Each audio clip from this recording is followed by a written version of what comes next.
The Mantra of unity എന്ന് പറഞ്ഞ് acceptance മേടിച്ചു കൊടുത്ത മന്ത്രമാണത്. 239 രാജ്യങ്ങളുടെയും മന്ത്രമാണ് ഈ മന്ത്രം. നമ്മുടെ ഋഗ്വേദത്തെ ലോക പൈതൃകമായിട്ട് 2010 അംഗീകരിച്ചപ്പോൾ, ഓർമ്മിക്കുക, ബൈബിള് ലോക പൈതൃകമല്ല, കാരണം അത് ക്രിസ്ത്യാനികൾക്ക് വേണ്ടി എഴുതിയതാ. ഖുർആൻ ലോക പൈതൃകമല്ല, കാരണം അത് മുസ്ലിങ്ങൾക്ക് വേണ്ടി എഴുതിയതാ. വേദം ലോക പൈതൃകമാണ്, കാരണം അത് മാനവരാശിക്ക് വേണ്ടി എഴുതിയതാണ്, ഹിന്ദുക്കൾക്ക് വേണ്ടി എഴുതിയതല്ല, എല്ലാവർക്കും വേണ്ടി എഴുതിയതാ.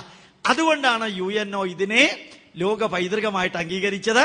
ലോക പൈതൃകമായിട്ട് അംഗീകരിച്ച ദിവസം അതിന്റെ അവസാനത്തെ സൂക്തമായ ഐകമത്യ സൂക്തത്തെ ലോകത്തിന്റെ ജനതയുടെ ദേശീയ ഗാനം പോലെ പ്രാധാന്യമുള്ള മന്ത്രമാക്കി മാറ്റേണ്ടായി.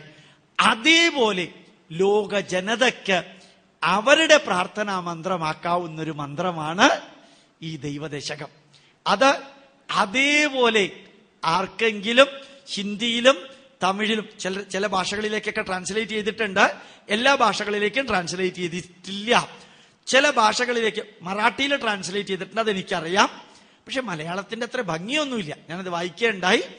അപ്പോ ആ ദൈവദശകം എനിക്കും നിങ്ങൾക്കും ഏവർക്കും ഏറ്റവും ഉജ്ജ്വലമായിട്ട് പ്രയോജനപ്പെടുന്ന ഒരു മന്ത്രമാണ്.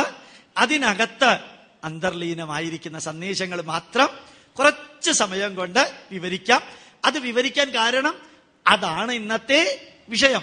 ഇല്ലെങ്കിൽ ഞാൻ നേരത്തെ പറഞ്ഞ 3 വിഷയങ്ങളിലൂടെ കുറെ കൂടി മുമ്പോട്ട് പോകുമായിരുന്നു. ഇത് നമുക്കൊന്ന് വായിച്ചു നോക്കാം.